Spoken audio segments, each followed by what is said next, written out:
Nous sommes le mardi 12 janvier 2016. Les titres de cette grande édition. La nouvelle est tombée tôt ce matin. C'est avec tristesse que nous avons appris le décès d'Ahmed Mahfoud Ould-Bad, un grand journaliste ayant marqué à sa façon l'histoire du journalisme en Mauritanie. Les services publics de base sont absents et l'insécurité règne dans la gazra de Tougénine. Autant de difficultés qui en rajoutent à l'amertume des populations qui exhortent le gouvernement mauritanien à leur venir en aide au plus vite. Une puissante explosion survenue ce mardi 12 janvier dans le quartier touristique de Sultan Ahmed à Istanbul, en Turquie, a fait au moins 10 morts et 15 blessés selon le gouvernorat de la ville. Bonsoir et bienvenue dans ce journal. Le président mauritanien Mohamed Ould Abdelaziz aurait fait aujourd'hui un déplacement à Ouartnaga où il a présidé la cérémonie d'adieu à la mission militaire de maintien de paix devant se rendre incessamment en République centrafricaine. Le site Markaz et Sahara qui rapporte la nouvelle souligne que le nouveau contingent militaire mauritanien en instance de départ pour Bangui est composé de 450 hommes. Son séjour en Centrafrique durera 12 mois. Mise en place ce matin à l'Assemblée nationale d'un groupe parlementaire en charge de la protection des villes anciennes et du patrimoine moral. Ce groupe parlementaire entend contribuer à la préservation et à la valorisation de notre patrimoine culturel et à soutenir activement toutes les initiatives visant à sauvegarder nos villes anciennes.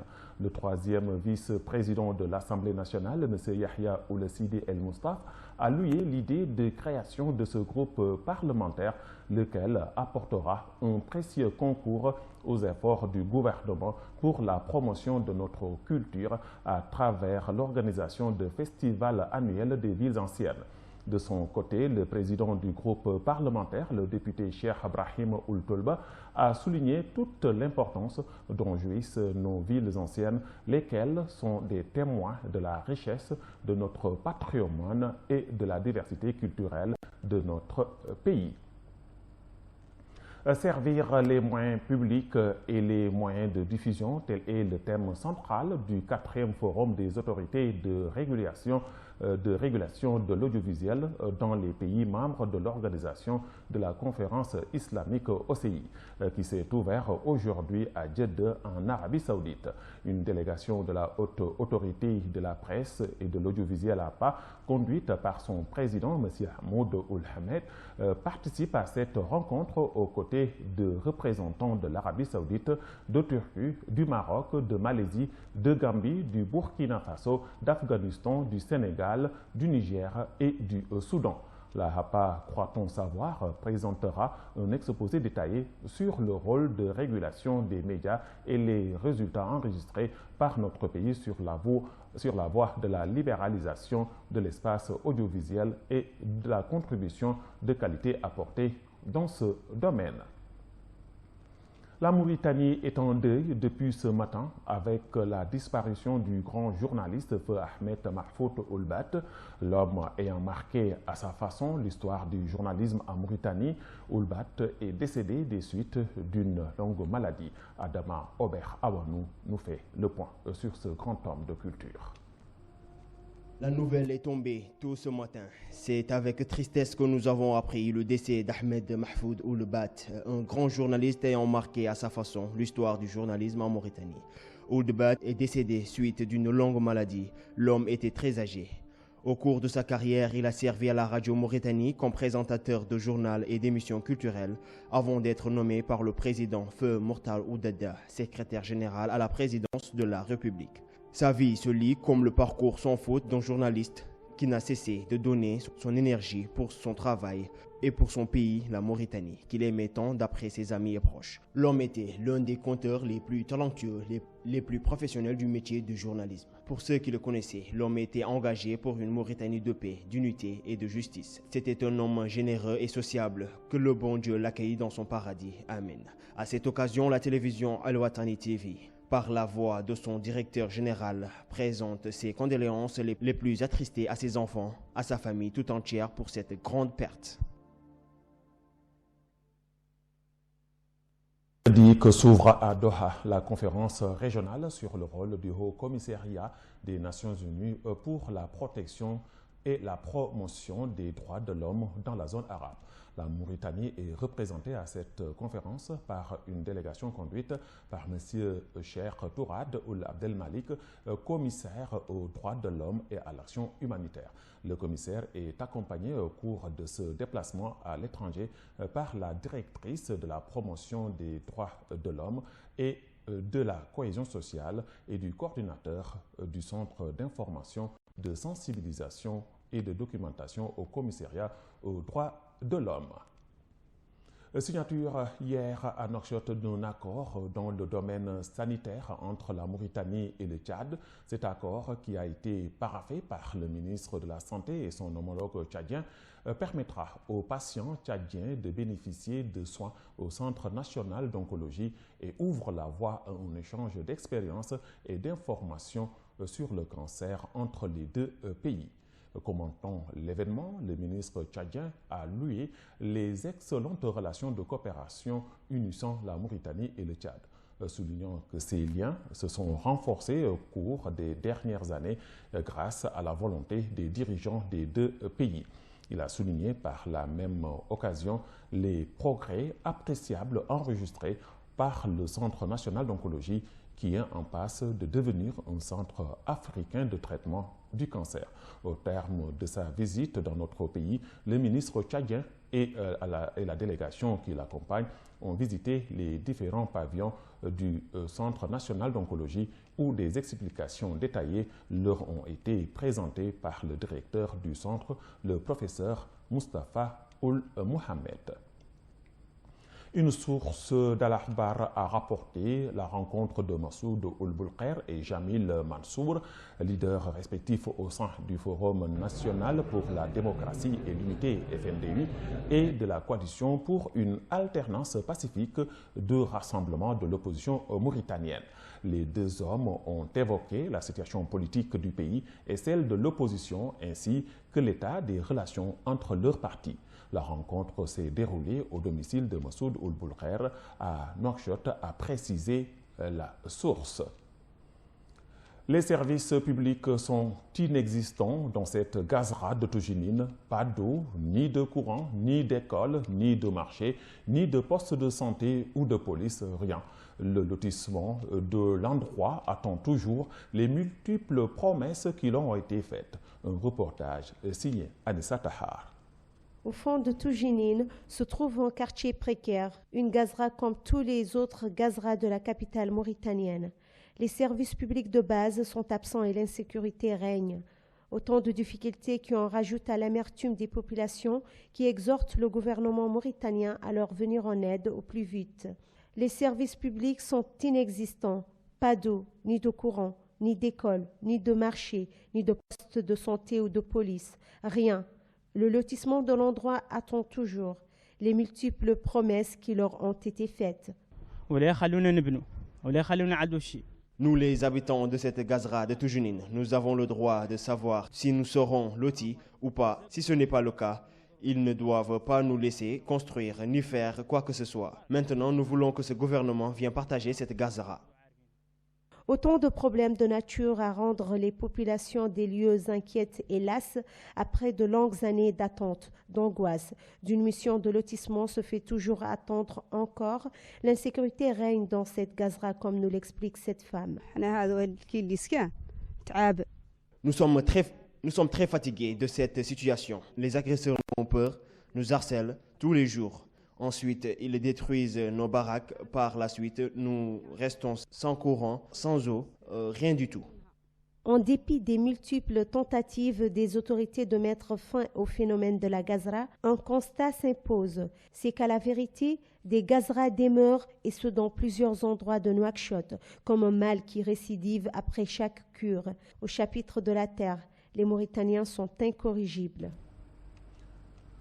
Le commissariat de police d'Arafat 3 a réussi, dans le cadre de ses efforts de lutte contre l'insécurité, à arrêter les membres d'un gang formé de 4 personnes de nationalité sénégalaise, malienne et mauritanienne, soupçonnées d'être très actives dans les milieux de la délinquance et de la criminalité. Des quantités d'alcool connues localement sous le nom de Soum Soum ont été saisies sur la bande, dont les éléments croupissent actuellement au commissariat 3 au quartier Handahar. L'actualité internationale en brève et en images avec Anissa Taha.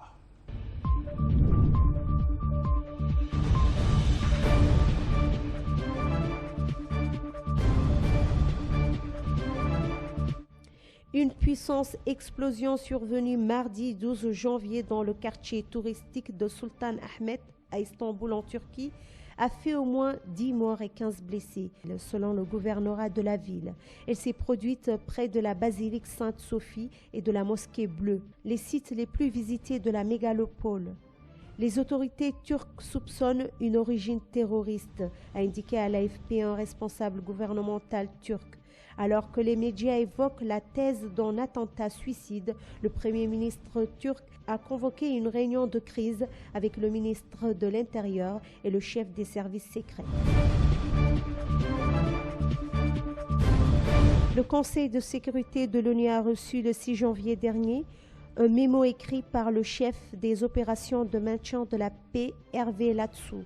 Il fait le point sur la situation politique, économique et sociétale très fragile du Burundi et évoque 3 scénarios possibles, des violences de basse intensité au génocide. Si ce dernier scénario devait se produire, les Nations Unies ne sont absolument pas préparées à agir, écrit-il. Le document était strictement confidentiel et devait répondre à la demande du Conseil de sécurité de prévoir un plan de déploiement de troupes au Burundi en cas d'augmentation des violences. Le ministère allemand des Affaires étrangères a appelé mardi ses ressortissants à éviter les lieux de rassemblement et sites touristiques à Istanbul après un probable attentat meurtrier dans le cœur historique de la ville. Il est recommandé avec insistance aux voyageurs se trouvant à Istanbul d'éviter provisoirement les lieux de rassemblement, notamment sur la place publique et aux abords d'attractions touristiques, a indiqué le ministère sur son site internet. Le ministère a par ailleurs indiqué à l'AFP ne pas pouvoir exclure que des ressortissants allemands ont pu être victimes de l'explosion. Le centre de crise de la diplomatie allemande s'est saisi du dossier. Un miroir dissimulait l'ouverture par laquelle le narcotrafiquant Joaquín El Chapo Guzmán a tenté d'échapper vendredi 8 janvier au violent assaut donné par une unité d'élite de la marine mexicaine à Los Mochis dans l'état de Sinaloa, au nord-ouest du Mexique. Les autorités ont permis à des journalistes de visiter la maison où la raid a été donnée, aboutissant à la capture du narcotrafiquant le plus recherché au monde, 6 mois après son évasion rocambolesque d'une prison de haute sécurité.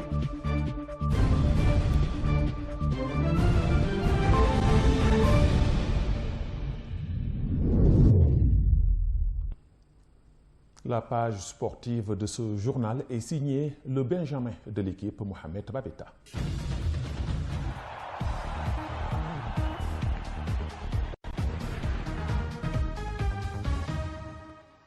Le Ballon d'Or a offert à Dani Alves une franche explication avec Cristiano Ronaldo, sans que la presse qu'il considère comme une poubelle ne s'en mêle. Cela ne l'empêchera pas à l'issue du gala de regretter que Neymar ne soit pas Ballon d'Or, faisant mine de s'auto-censurer pour éviter que le camp d'en face ne chouine encore. Sélectionné dans le 11 type de l'année, Dani Alves, qui a réalisé une année 2015 bien supérieure à ce qui lui était individuellement promis, n'a pas effectué le voyage à Zurich pour rien. Il a d'abord pu s'expliquer avec Cristiano Ronaldo et c'était a priori plutôt très chaud, avant de se régaler lors de la cérémonie avec sa récompense et bien entendu le 5e Ballon d'Or pour Léo Messi. Nous sommes des privilégiés de l'avoir avec nous, a-t-il glissé au sujet de l'Argentin.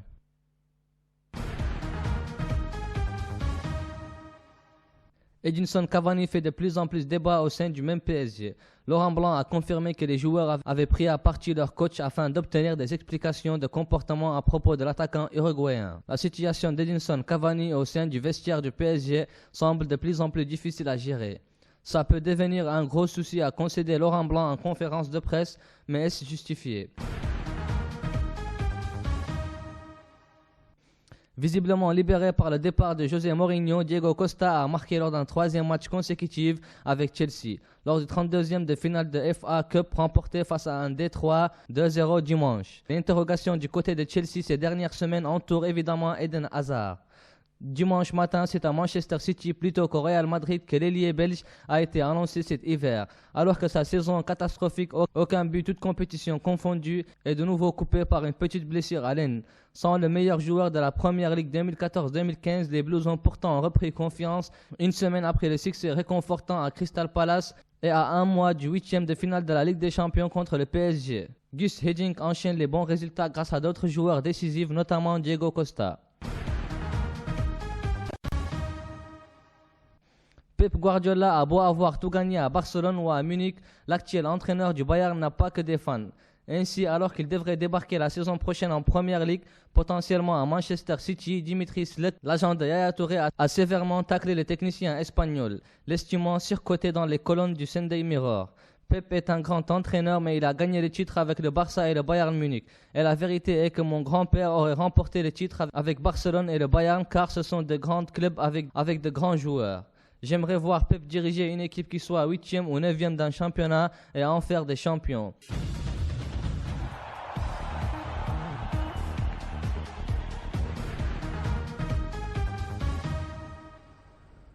C'est sur cette note sportive de Mohamed Babeta que nous refermons ce journal. Mais avant de nous quitter, le rappel des titres. La nouvelle est tombée tôt ce matin. C'est avec tristesse que nous avons appris le décès d'Ahmed Mahfoud Ould-Bad, un grand journaliste ayant marqué à sa façon l'histoire du journalisme en Mauritanie. Les services publics de base sont absents et l'insécurité règne dans la Gazra de Toujinine, autant de difficultés qui en rajoutent à l'amertume des populations qui exhortent le gouvernement mauritanien à leur venir en aide au plus vite.